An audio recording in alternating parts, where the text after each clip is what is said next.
was the recorder. So there we go. Incoming call. We had them all going. That's the problem with it. When you start getting this Skype always logged in and malarkey, you just can't get away from anything. Yeah, and it's funny that the phone was ringing, the Skype call, Surface. It shows it all works now. Yeah. But there's only one device that actually needed to work because that one over there and that one wasn't taking the call. So not quite sure what it was. My phone's going off now. Oh, looks like the Ustream's logged out as well. Just, oh no, it was still on. Still on. I'll just check while we're talking. If we hear an echo, then we know we're still on. I think we're still on. Right, so you were just saying something really interesting. I've lost my train of thought. Oh, I think right. I know what it was. Yeah, I was just saying that when I looked up a local restaurant using the Bing Local Scout, and so if you tap the directions, it took you to the Bing Maps with directions. Whereas now it fully integrates and takes you straight into it, which is a much better experience. Yeah, I didn't particularly like the direction. The turn by turn is okay, but it certainly wouldn't be able to get you anywhere. No, and I know that is one of the big features. I don't think it's quite as fully advanced as contracts on Windows 8, but it's certainly one of the things that they touted that you had that apps could kind of register themselves as being able to handle certain URIs. Yeah, I mean but the actual, I mean, the Bing Maps is okay on the phone. The other thing I do use it for is looking at the traffic on my way to work in the morning, and Android's got this nice traffic light sort of widgets. So you put your postcode in, and it saves them, and then you just press it, and it'll go as green, amber, or red. So I miss that kind of thing, but you can have a look at the traffic, and it shows the traffic on the phone. It's not as good as on Google Maps. It's as good, or if not as better than the Apple Maps. So that side of it's okay. There's things like RSC travel as well, so it's not too bad. But I do a couple of times I've got stuck and I've had to get sort of the Android phone out to look really at the detailed mapping and the traffic. But I think those things could come. I just if you'd never used Android, then you come from say iPhone, you wouldn't notice any different anyway. Yeah, I mean my wife's now taken over the 800, and I hadn't even realised that my commute thing had gone live in the UK. But on the old version of Nokia Drive, when I was setting it up for her, it actually prompted me to set it up, and that works quite nicely. That it then gives you a live tile, and it will flip around and tell you what your estimated journey time is based on your starting point and travel and destination, and you tell it what time you normally travel in the morning and what time you normally travel home. Brilliant, yeah. Yeah, that's why I was kind of disappointed that it wasn't in the beta of Nokia Drive Plus, and also I'm disappointed that Nokia Drive's not available for you, because Windows Phone is a standard platform. There should be no reason why it's not available. I wonder whether or not some of the OEMs are kicking back about having Nokia products on their phones, perhaps. Yeah, it just seems a shame that that's not there. Like I said, I purchased the Copilot Live, so I'm not saying that there isn't like-for-like functionality, because if I purchased Navigon, I would probably get that functionality. It's just the price that puts me off. It's double Copilot. But Android now has Android, I think, Drive or whatever it's called, and that's actually pretty good. So out of the box, it's not, Windows Phone is not as good on that side. I know it's specific to my use case anyway, but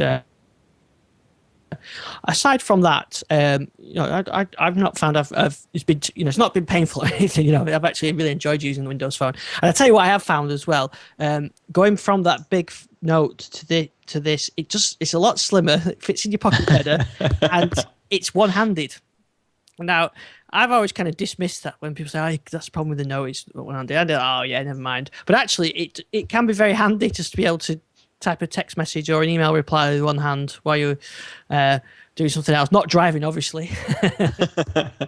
Yeah, I think I've noticed that there are certain use cases where I find myself using two hands on the 920. It's possible to use one-handed, but it is a little bit of a stretch. But then I kind of wanted a bigger device. I was kind of a bit struggling with the 800.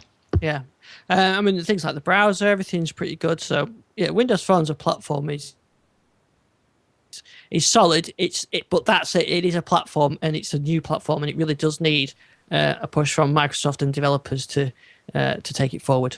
I tell you, actually, sorry, just to mention one of the nice little features that I did find. I'm now contradicting myself, saying there wasn't much new, but using the speech to text on SMSs on Windows Phone 7, once you dictated something, you only had the option of trying again or sending or cancelling. On Windows Phone 8, I've noticed there's now an option to add. So you can say you've dictated something, you realise you've forgotten something, you can now add, and it'll actually add that additional text at the end, which is it's something I actually never really appreciated how much I would make use of, but actually it's come in handy a couple of times already. I mean, there are some other things that we've started using, like the rooms for the scheduling and the recordings things, and that's Gary feels a bit left out because he's he's not in our room because he's not got Windows Phone. Has he not got an iPhone? He's got an iPhone, hasn't he? Yeah. Yeah, he could use the calendar then. Sorry, say that again. He could use the calendar. Yeah, I think he could use a calendar, but he's not in our club. Yeah, I've created a family room, so my wife's just spent today transferring all her calendar appointments from there into our family calendar, which is, I think that might work quite nicely, rather than us having to kind of invite each other to stuff. It would just be, there. Yeah, and I think I've set up the notifications as well, so I've got a few different groups, which I did in Windows Phone 7 actually, but I didn't really use it very much. So I've got like a notifications of perhaps people that I follow more closely. So maybe I've got you and Gary on there and whatever.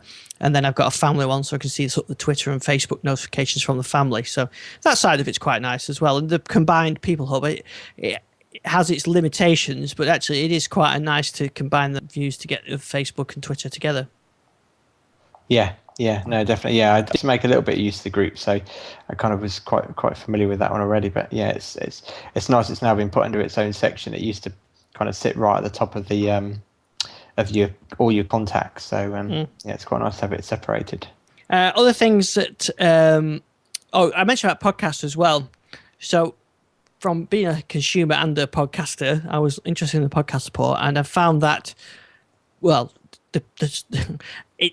for UK and non-American users, some of it is an insult, because you're going to onto the music tile and you go to podcasts and it says it's loading here. Go to the store and add some podcasts. Oh, you saw that on the camera, but you can't because there's no podcast listed in the store. It's something you've mentioned in the past. If you're outside of the US, so it's up to third parties to do that. And there's a few. There's Slapdash. Is it Slapdash? Yeah.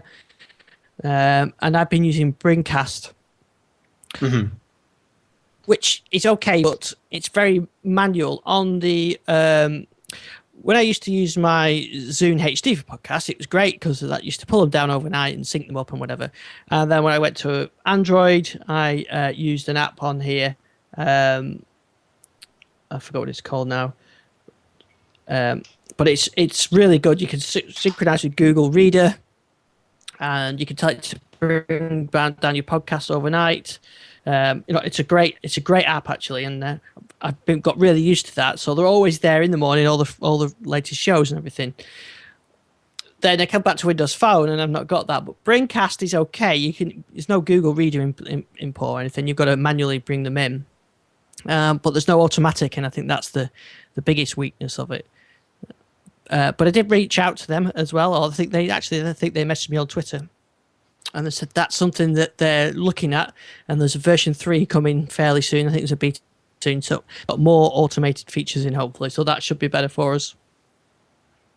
Yeah, I mean, it's certainly really disappointing how much of a step backwards that is. I mean, I used to do the same. I used to have the Zune software downloaded in the podcast, and my Windows Phone 7 would Wi-Fi sync and kind of bring them to the phone. But Windows Phone 8 just seems to be a bit of a mess. I mean, on Windows Phone 7, the podcast marketplace wasn't even mentioned. It seems odd that now it's mentioned, but there isn't actually a marketplace for it. But yeah, I was playing around with the desktop sync software, and it's got podcasts for the phone, but you can't. It doesn't detect the podcast library, which it seems really, really strange. And I think there's a kind of a British joke about the fact that the Americans don't get irony, but I think the fact that Windows Phone are recommending you install iTunes for podcast management is some massive irony. So maybe they do understand it after all. But yeah. But yeah, it is frustrating because stuff like that, I'm in Jose's mindset now about no tethering. So once you get used to Android, really you only ever plug in to copy files for some reason. I've been using the audio app that that doesn't need, you can sync over Wi-Fi and all that kind of stuff. So I really never plug it into a PC. And I want that on a Windows Phone. And with Braincast, I have managed to avoid.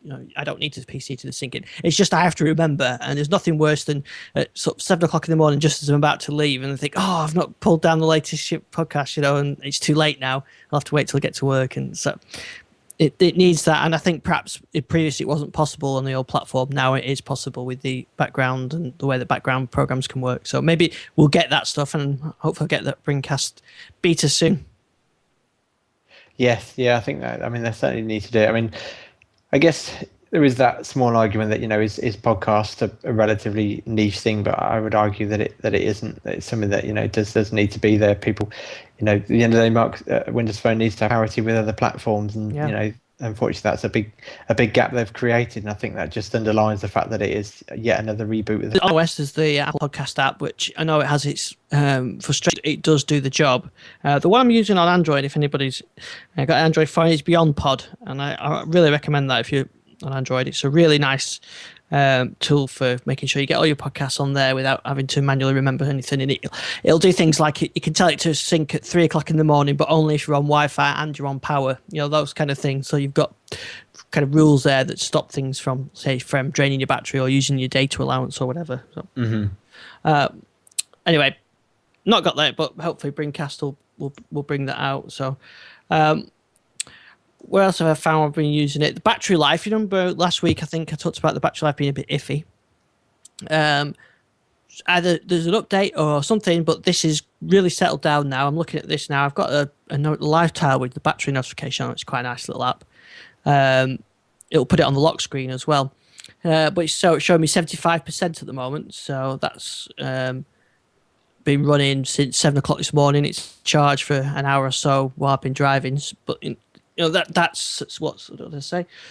71, and the Android phone, which has a slight less usage, is at 57. So without it being charged either in the car. So anyway, good enough, and I think that's not an issue. So I'm definitely happy with the battery life on there as well.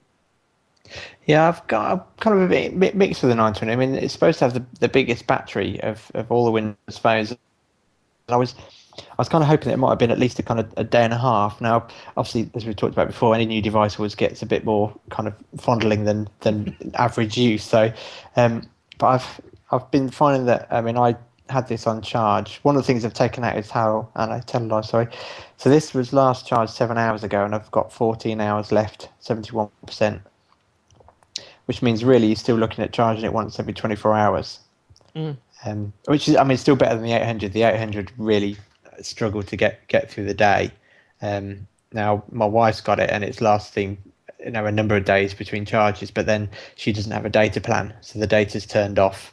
So I think that's why it's lasting so much better. But for me, the 800, by the time I used it to go to work and then got home again, really by 9-10 o'clock, it was almost getting into battery saver mode. So from that perspective, the 920 is better. I was kind of just hoping for a bit more. Yeah, I think it's about sort of for me, I don't mind charging every day. That's not a problem. I always have it on the bedside cabinet at night anyway. So I'm quite happy with that. It's more for like the extended, maybe when I'm working away and it's a 6 o'clock in the morning flight and you won't get back to the hotel till 10 or 11 o'clock. You need it to have that power to be able to last that day. So we'll find out when I'm away in a couple of weeks to see how it copes with that. One of the things I'm keen to get hold of is one of the wireless charging pads, because I think that would make a big difference. You just kind of get into the habit of leaving it on charge while it's still having it just laying around and easily picked up, rather than having it lying next to a power socket or something. I noticed Rich says he's only had to charge it since he's had it, so I don't know if he only got it this morning. So talk about the reboot issue. Have you had that problem with it rebooting by itself? I haven't, but my heart sank on Saturday night when I tried to, I'd literally charged the device that afternoon, and used it to actually, just out of curiosity, I was actually just checking on the battery, and I knew it was 76% charged, and then about 10-15 minutes later I went to turn it on and it just would not turn on. Now I had that once or twice with the 800, so normally holding down the power button brought the 800 back to life. But this, absolutely nothing I did was making it turn back on, and my heart was really sinking that I'd had this device less than 24 hours, and just over 24 hours, and it completely died. But one of the tips I remembered reading was how to do a soft reset, which is similar to how you would take out the battery and reinsert it on a normal device with a device with a removable battery, which for the Nokias is hold down the power and the volume down button, and to my relief it had come back to life. So I know I see Mary Jo Foley was had a post up saying that they are actually looking into these issues, so hopefully we'll get some updates if there is a problem, and that this time the carriers will prove once and for all that the carriers won't stand in our way. I mean, I found it was just it's fairly random. It's done it once today, I think, and perhaps only once every other days, maybe some days not at all, where I think last night I was just replying to a tweet and it just rebooted and it came up with the HTC screen, and it's quicker to get back up and running than the Android. On the Galaxy Note, it does it mainly when I listen to podcasts for some reason. It'll just completely reboot itself, and it takes about 3 minutes to come back on to get back to playing your podcast again. So it's really annoying when you're driving. But it's not the same, not as bad as this. But I did what Richard just said. I turned off the NFC as well because I don't have a need for that. I did play with it because it's on the Nexus 7, and I managed to open a URL. So I could open a web page here on my phone, Windows Phone. Tapped it to you go and do share. Tapped onto the Nexus 7, and the page opened up. But, I mean, not very. How often are you going to want to do that? So if you did go and do it, you could at least turn it back on. And I think that helped with the battery as well. Yeah, no, definitely. That would definitely help balance. So yeah, apart from that one lockup, I've not really had an issue. But I have to say, I mean, my Omnia 7 used to spontaneously reboot, and and as well as the lockups on the 800, I'd had that spontaneously restart once. So I think sometimes it can, as much as we like the fact that these apps are sandboxed, it's always possible, when you're running apps in kind of an emulation mode, which they must be using some sort of emulation, then you just, once devices get out into the marketplace and people start installing all their old apps, you're always going to hit scenarios that haven't been tested, unfortunately. Yeah. So overall, then, you're pleased with that. I'll look forward to your review.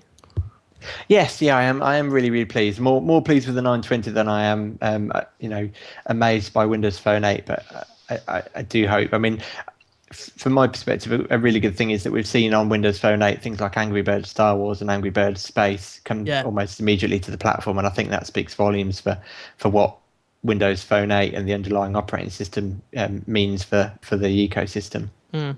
And we did talk about the syncing apps the other week, but there's not a lot to say about them really. They're pretty basic, but they do the job of copying files over if you need to. Although like I said last week, I found that you can just plug it via the USB and don't worry about it. Don't need any special software. Yeah. I mean, I've been playing around more and more, and I mentioned in my Surface review that I've been playing around with the Xbox Music Cloud. So actually, all my music that I own actually shows up on the phone anyway. So if I really, rather than actually plugging it into Sync Music, I'll probably just choose the option to download it.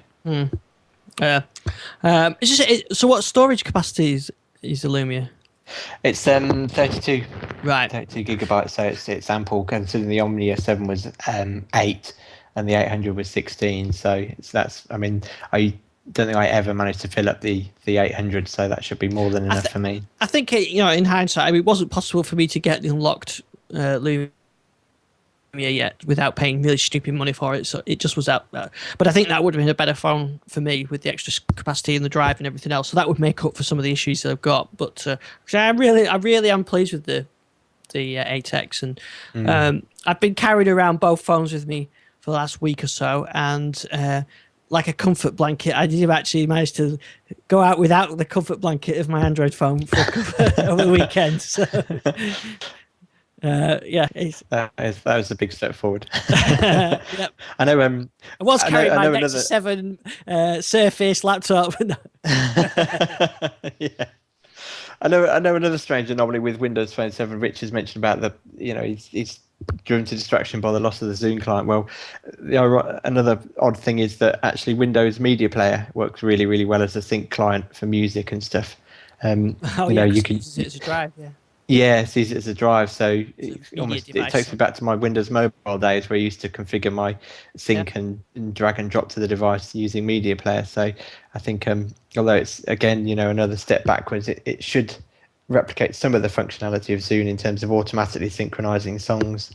Well, this the loss of the Zune client, I think, is well, I don't know, a mistake, but is a big issue because the Zune client was so good at.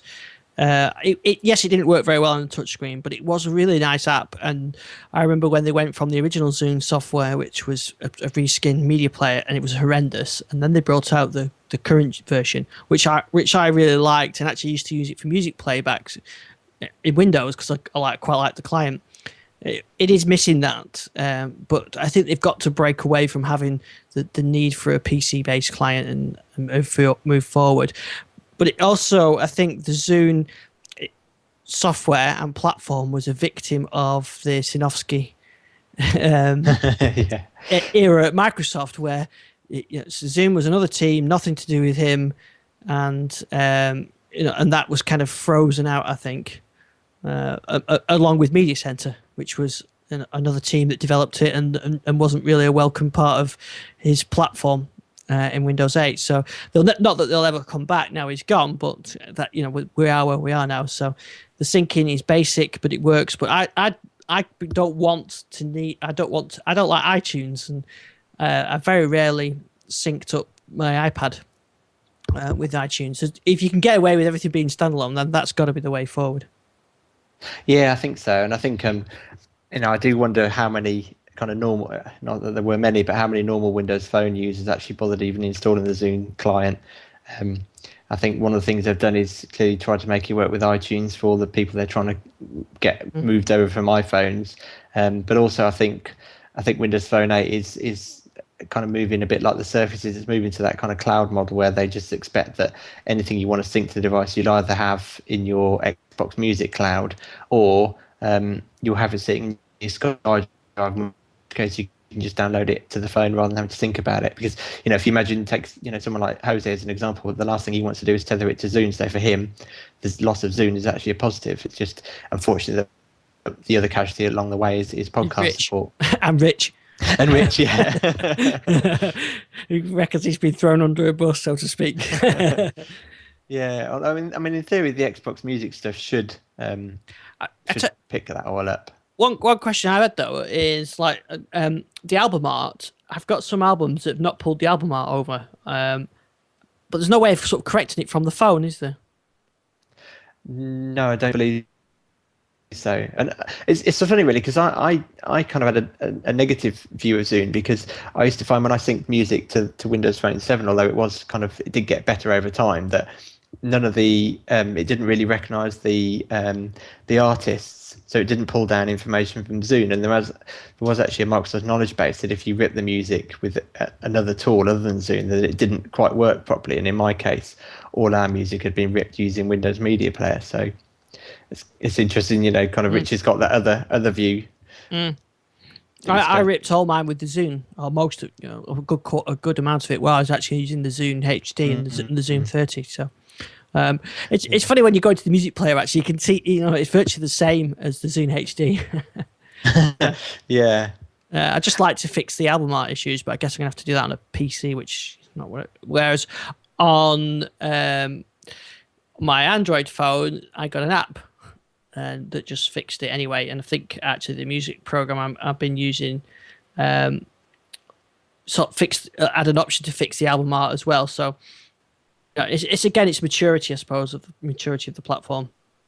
Yeah, definitely. And I certainly feel Rich's pain. But one thing I would say, which I've started to do, is if you do invest time matching your music to the Xbox Music Cloud, I don't know what quality Rips his is. I tended to go for quite a low quality to save disk space because I'm quite old and at the time disc was quite expensive. But so I'm actually getting a bonus by using the Xbox Music Cloud because obviously you get the highest bit rate based on what they've got in their music catalog. So, and unfortunately, I've got the the Xbox Music Pass. So, but I still think the Xbox Music Cloud works without that. So I mean, I'm going to talk about Google Music in a minute, but so the Xbox. So I've got all my music on one PC that's running Windows 8. So how do I then sync that up? Is it just because I've added the folders and I can play my music through Windows 8 through the Xbox Music app? So should that be available, say now, on my Surface automatically, or do I need to do something? No, presumably you've left everything at the defaults. If not, in the settings, turn back on the Xbox Music Cloud. And what you should see is when you go through your My Music section in Xbox Music, if you open up an album, you should see a little cloud next to anything that it's matched. Right. And in my case, what I did with the Surface was I added all the Windows Home Server folder shares to videos, pictures, and music. But then when I just started reading into how it all worked, I actually removed the music library on the Windows Home Server from the Surface, and all the music that I'd matched still shows up under My Music. And instead of it having the cloud, it now has like a dot with radio waves coming out each side to show that it's available for streaming. Right. But like I said, the only thing I don't know, because I've got the Xbox Music Pass, I don't know if I cancelled that, whether or not that would still work. The only thing I've read is from Paul Thurrott, who says that it is a free service, because I guess they know from the PC that is synchronizing that music that you do own, or at least have a copy of that music yourself. Right. Whereas I know with iTunes, I know with iTunes, I think is it the Amazon Music Cloud? I think that's a paid service. Yeah, Amazon and Amazon do let you to have a fairly small. I think I can't remember how many songs it was. There's a limit anyway. Same with iTunes, you've got to pay full stop, but with Google you haven't. So actually, that is one thing I wanted to talk about. So we'll move on to that now. I think this has been available for about a week or so, but I hadn't seen anybody sort of really talking about it. But it's been available. I know it's been available in the US for a while. Is there Google Music is available? Google Music Match is available now on for UK and non-US markets. So what you do with that is it's very much like iTunes Max and sounds similar to what you were just talking about on Xbox Music. You install a program, you go to google.com/music, you sign in with your Google account. There's an optional program which you can install, which then will offer to sync with your iTunes library or your media player, Windows Media Player, or folders, including the My Music folders. And then what it will do is it will copy those songs using the Match service up to Google Music, and then you can access them through the Google Music service then on a browser. On Android, the Google Music app has the option of local and cloud stored, so you can put it through there. And like I said, you can just pick straight through the browser as well. So I ran this. It seemed to upload everything. It didn't seem to match. I'm not sure how the matching stuff works, but it did seem to upload. I started this on, I think, Sunday, and it's still going. I've actually knocked it off tonight while we're doing the recording, so it wouldn't affect the Skype quality. So it's been uploading. I think it's about 4,000 songs since then. There's an option of saying the bandwidth you allow it to use. So you can basically say use everything or use half your bandwidth or a quarter or whatever. So it's not going to take all your bandwidth up. And there it goes. It just scans off. And then through the browser you can listen to music. And I actually tried this on the Surface. So I uploaded my music, like I said, on Sunday. So by Monday, quite a lot of the collection was on there. And from the office, I was on the Surface and I could stream the music. And it works fine. You just play it through the browser. Fine. And what I did find on the Surface is if you did it through the desktop Internet Explorer, it played the music fine and carried on playing while you did other things. If you did it through the Metro version of IE, it would play the music, but then when you navigated away to another app, it would stop because it's not kind of it's it suspends Internet Explorer, I think. So yeah, so it stops playing the music. Same when it powers down, effectively it goes into standby. When the screen's blacks, it stops playing the music then as well. But the desktop one, a bit more flexibility where you're using that, but it worked fine. But over on the Android side of things, on my Nexus, it plays absolutely fine, and it'll cache them as well. So if you play a song, it streams it, but then it seems to keep a copy of it, so that next time you play it, doesn't need to stream it either. So, and you've got the option of just downloading everything from another PC, or the PC client will do it as well. So you can say you've got a second PC, you can just say download all my music back down to this machine as well. So quite a lot of flexibility. And on Android and on the browser, works really well. Not so good on Windows Phone though. So I gave this a try, and when you, I don't know, I can show the screenshot. I'll show it on the camera in a minute if I can.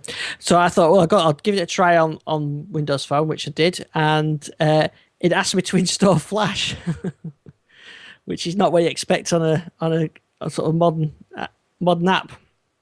I don't think I've got the screen on here. So yeah, it asked me to install Flash. So look, Google obviously think that, I don't know. I presume Jose said that when he tried it on a browser on another device, it used the mobile version. So I think what it's doing is it sees the Windows Phone 8 as Windows with that Internet Explorer 10. So it uses some kind of Flash player. But so I haven't found a mobile link for it yet. So not so good on there. But anyway, nice service. It's free. Works on the Surface. I think it works on the iPad as well. If you're in Android, then it's a sort of a no-brainer. Really, it's the best way to get your music synced up. And we're talking about syncing apps before. This has got to be a good way of doing it as well. Get it all up on the cloud. And really, it works really well. So I'll include a link in the show notes. I guess you could do something similar with SkyDrive, couldn't you? Copy all your music to SkyDrive and let it sync that way? Yeah, you could do. Although that would have to upload everything. There wouldn't be any matching going on. So any songs that already existed in the Xbox Music service would still get uploaded. And I don't think, although some people did some testing, I'm not sure if you can actually stream properly from SkyDrive yet. Although I'd imagine that service has got to be on its way somewhere. I suppose the way to do it is through Xbox Music, isn't it? I'll give that a try once. Now I've got my music uploaded, I'll give that a try and see if there's a way of doing that. But if you're in Android, definitely recommend giving that service a try. It takes a while to upload, but then from then on, it just uploads what you've had, whatever music you've added, and to access it through the browser is pretty nice, and it's pretty good on the Nexus 7, where I've got a fairly limited. I've only got 16 gig, so having the music on there, streaming over Wi-Fi is pretty handy. Yeah. So, and you say that's a free service, so that's that sounds like, well, assuming it is free, that sounds like the same as the Xbox Music Cloud. So it seems like it's only iTunes Match then that's got a monthly fee, or sorry, it's an annual fee, isn't it? Yeah. Now there is a limit, 20,000 songs. That's a fair few. Yeah, exactly. Yeah, I think you'd be okay with that. I don't know what my music collection is. I'll have a count while you're chatting. Anyway, so link for that in the show notes. But we're talking about SkyDrive there. SkyDrive got a bit of an update this week as well. Now we've got selected folder syncing, which is something that a lot of people have asked for. Yes, I think I've seen quite a few people complaining about the lack of that facility. Not something that I necessarily had a real use for, but certainly think, particularly with smaller devices, although obviously the Surface is not an option anyway, but certainly with smaller devices, if you've got 50 gig of music up there, you don't really want the whole lot synchronizing down. And I noticed that not only can you choose folders, you can also selectively choose subfolders as well. So I can imagine that certainly should work really, really well. I use Dropbox, I use both now, but there are a couple of folders that are sort of important to sync and some that are less important. So, but one piece of functionality is really missing on the Surface is being able to get that SkyDrive app. Yes, yeah, I do wish. I know probably that Microsoft don't want to get into the routine of trying to port all these x86 apps across, but I think that for me would be quite a nice to have, particularly I think probably less so if the Surface had 3G connectivity or even 4G connectivity. But yeah, I think without it, it would be nice just for those times when you are remote and not able to connect. That you can still use, any music or whatnot that you've got in there. Yeah, because really, what you want is what would be ideal is on the Surface is just to be able to pick, say, one subfolder, like you said, where you maybe could have critical documents that you want all the time, and the rest you can accept to get via the when you've got a network connection. So I think that would be nice. Because I think with these devices like the Surface and with the Wi-Fi only iPad, there is that risk that when they're disconnected, they almost become kind of like bricks. And I think with something like that, the SkyDrive desktop app, I think that could add that offline functionality. And even noticed that on the telly this week, the Chromebooks have been getting a massive push. And I always think with that, but how do you get across the fact that without any internet access, it's suddenly not a very amazing device? Yeah, and I think they have got some kind of offline functionality, but we're getting to that stage, aren't we? It's like if you've not got internet access, you kind of feel a bit lost. It's not, it's a human right. Yeah, because we were driving the other day, and my wife was playing with the Lumia 800, and she came across the I'm trying to remember what it's called now, but the Nokia program, the virtual, not the augmented reality app. What's it called? City Lens. Yeah. And I was explaining to her what it was. She said, "Oh, that's really nice." And she kind of opened it up to have a play with it, but of course she's got no data connection. So I just said, "Sorry, this app won't function." So yes, it is a shame, really. Yeah. Now we mentioned about them. So we're talking about driving and mapping navigation apps. Nokia have launched the Here Maps for iOS today. So I don't know if you haven't got an iOS device to try, but I don't know if you see it on the site. But yeah, what do you think? Can Nokia becoming an iOS app developer? I think from what I've read of iOS 6, I think people really needed it, didn't they? Yes. Well, I think, the maps, when I did a little comparison, and by far the Google Maps are more advanced than any of the other platforms. But I would say Nokia Maps and on Windows Phone, they're as good, if not better, than on the Apple Maps. Yeah, I think the odd thing is on iOS, actually the Here service actually in some ways is better than, it's not better than Nokia Maps on the Nokia devices, but on non-Nokia devices where it's Bing Maps but with the Nokia Maps behind it, actually it's actually a better experience. Yeah, and I really wish they'd kind of not spent so much time on this and instead got Nokia Drive on the 8X. But certainly Nokia, they're trying to reinvent themselves, aren't they, in as many ways as possible, and they have got a good mapping service. And actually, I even before the Here service launched, I started using Nokia Maps for driving directions and planning routes and stuff when I was looking online. So I think they've got quite a good service, and obviously it's backed by Navtech, isn't it? So yeah, and the app's free as well. So I think there is some offline functionality as well. So now that you've got to think though, Google Maps, you can't be far behind. Yes, yeah, you'd have thought so. It's got to be coming there as well. I think Google Maps just has that extra level of detail that the iOS doesn't have, and Windows Phone doesn't have either. So I still prefer Google Maps, but it's good to see them developing for other platforms. So maybe if this Windows Phone thing doesn't work out, they've got an alternative. Yes, yeah, absolutely. Well, it seems a bit odd they're giving this stuff away for free, but I guess if they're not, who's going to use it? Yeah. Some of the stuff we mentioned way back in the summer, Plex talked about a new version of the Plex Media Server, which has got a web UI, which you can work over your LAN or over the internet, and that's available to download today. Now, I'm not sure how many of listeners are actually using Plex. Plex is a kind of a paid or commercial version of XBMC. Actually, at one stage, I think it's a fork of XBMC that's now commercial. So they changed it a while ago. Or they said they were going to change it while going to include a new web UI, which they've done. So that's 0.9.73 that's available now. So interesting to hear any listeners if they're using Plex. There's a Windows Phone client for it. I'm not sure if it works on Windows Phone 8, but I certainly remember the Windows Phone 7 one. So it's quite a nice media server client interface. Yeah, it's not something I've used, Yeah. unfortunately. So. That's other media center type platforms. Media Portal 2, Alpha 1 is on its way. There's new plugins and new features as well. I know that Daniel Vieira is a big fan of Media Portal, so we'll perhaps get him back on to talk about that when it's a bit further down the line. But Media Portal, a lot of good development going on there, so that's something to keep an eye on.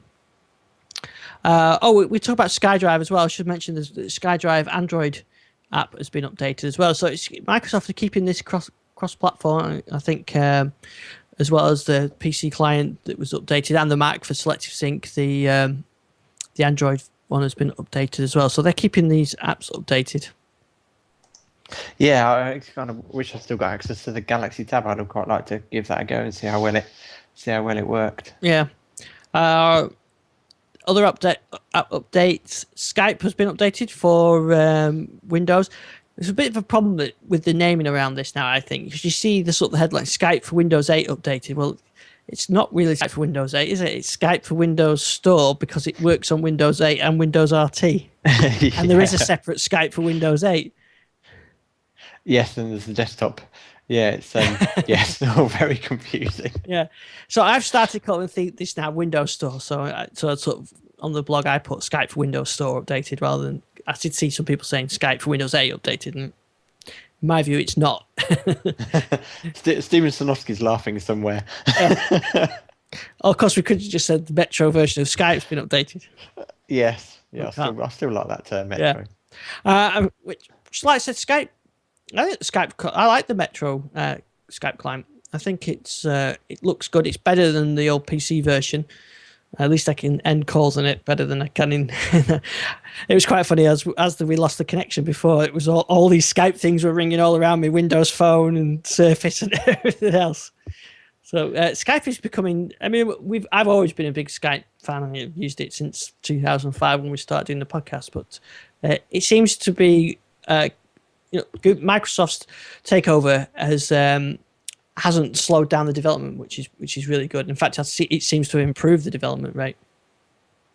Yeah, I think my only nervousness around Skype clients is I've kind of got the reverse. Everyone else complained how on Windows Phone 7 it didn't run in the background. I actually quite like that you could actually close it down and get rid of it. So because I use it for work, so I kind of wish I could have a way to appear offline to certain contacts at certain hours of the day, but what you need is 2 Skype accounts somehow. Yes.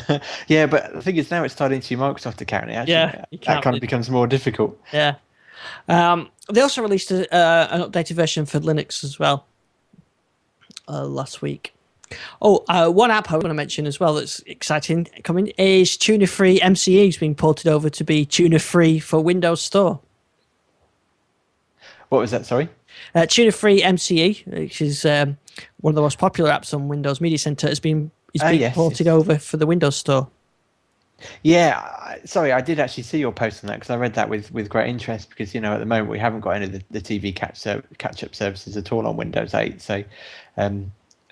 So yeah, I was really interested to see that. I'd be interested. Can't wait to get my hands on that. Yeah, I think it's just going through the certification process at the moment. Martin said, really, I've always been a big fan of that app, and yeah, it'd be great to get that up on the Surface as well because iPlayer works. I think ITV Player works as well.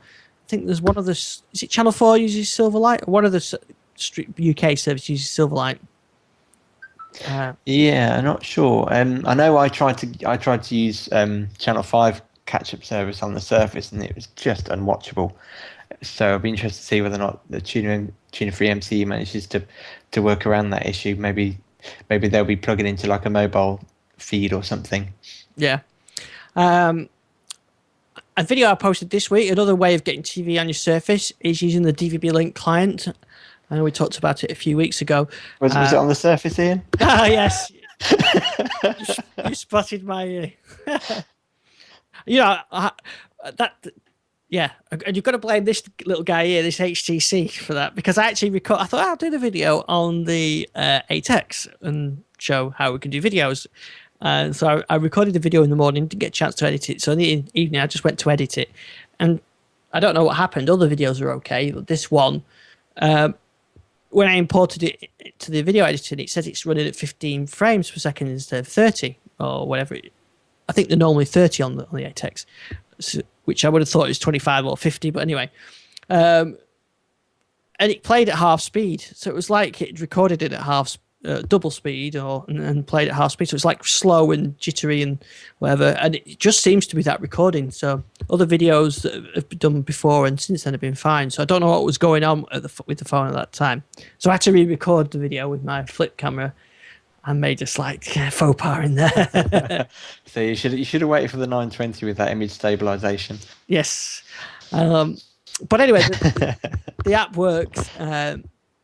So live TV on the Surface, no bandwidth issues at all. You can just stream it straight away, and I got Channel 4 and ITV and all the usual channels working. It's just a shame the app's a bit basic at the moment. You can't schedule recordings and you can't view recordings like you can on the other TV Link apps. I think if they got that, then it would be it'd be a nice media center replacement almost. Because I know that's something you miss, isn't it? Yeah, I do miss being able to kind of watch TV on the Surface. So yeah, that would be something quite nice to have. I think I need to maybe look into a way of converting, set up something that I can just kind of drag and drop a file in to convert it into a format that will work on the Surface. Yeah, I think when I go, I've got a few trips away, and I think I'll have to come up with the solution on that, because things like the iPlayer app for iOS allows you to download content, and obviously the Windows version doesn't. So, or should I say the Surface website doesn't, because the BBC iPlayer does have offline support, but it needs Windows Media Player, which isn't in Surface. Yes, yeah. I did find the streaming work quite well just through the standard web browser with BBC iPlayer. I think, I've said it before, BBC have clearly done so much work in optimizing their streams. Yeah, they've done a good job. It's the offline thing that I like, so on a plane or whatever, you can watch the video. Because you've got Netflix, which is great, but again, you've no offline support. So you've really got to put it in MP4. So that's the next thing you have to look into. A couple of things. We've got a question from Rich. We're thinking about a Mac Mini is a less expensive alternative to Tranquil box for Media Center. I had probably nice hardware, but definitely can't argue about that. And I know quite a few people have used that for Media Center boxes. I suppose you're paying a premium for the Mac hardware and the OS, but really it would make a nice Media Center box. There's probably not a huge amount of alternatives out there, because not many people making sort of dedicated little nice media streaming box. I can't think of any apart from Tranquil and offhand at the moment. Maybe someone can remind me, but I think there's quite a few people who use the Mac Mini. I think it is slightly cheaper than Tranquil, but it's certainly smaller. Other than that, for a media center box, maybe you go with a slightly bigger machine and stick it out the way somewhere and as it like a server, and then go for a lighter client.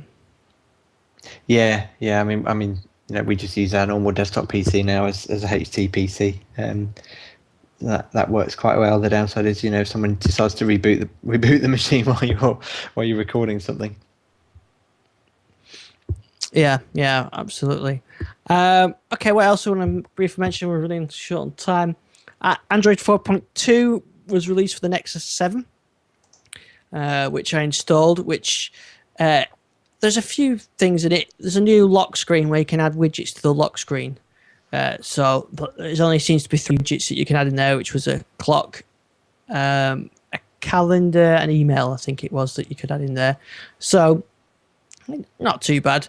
I think there was some notification changes, and there's a new keyboard as well, a swipe keyboard, which is something I miss actually on the Surface. I quite like the swipe keyboard on Android, and I kind of missed that. But there was a nice interesting bug. I don't know if you saw the picture I posted on Twitter of the date picker for the People's app, the People app in Android on the Nexus. If you want to put someone's birthday in or whatever, and you do it through on the Nexus 7, there's no December. Right. So if you want to add somebody's birthday and they're born in December, I'm sorry, you don't get a birthday in December. Excellent. Yeah, exactly. So it doesn't affect the calendar itself. It's just a date picker on that box. But you do wonder who tests these things, though. Clearly nobody that's born in December. Yeah, absolutely. Yeah. I've noticed the lock screen as well. Unlocking the thing seems to be a bit. I don't know. A bit. It doesn't seem to be as fluid as it was before. So, but at least the good thing about owning a Nexus device is you get the updates straight away. There's no carriers involved in putting those up. So it's going to be interesting to see how Windows Phone progresses, because I don't think there's any carrier thing. It's directly over the air now, isn't it? Yes. Yeah. So yeah, we should see the updates come directly. Yeah, certainly hope so. And one thing I must try and chase up, maybe Gary can find out, is that one of the things that they announced in the summer is the fact that people will be able to register to receive the updates more quickly than anyone else. So I'd be interested to see if they actually kind of forget about that, or whether or not that does come along, because I'd be quite interested in getting on that scheme. Yeah, absolutely. I mean, there weren't beta updates. They were there, but just the fact that you'd kind of be at the front of the queue. Yeah, it's a bit like, I suppose, with say the Office update on the Surface. If you knew where to go, you get it quicker than if you just left it. You will get it eventually if you just left it, but when you know what you're doing, you get it sort of quicker. Yes, So it's staggering it, I suppose, to the early adopters. It's been a few.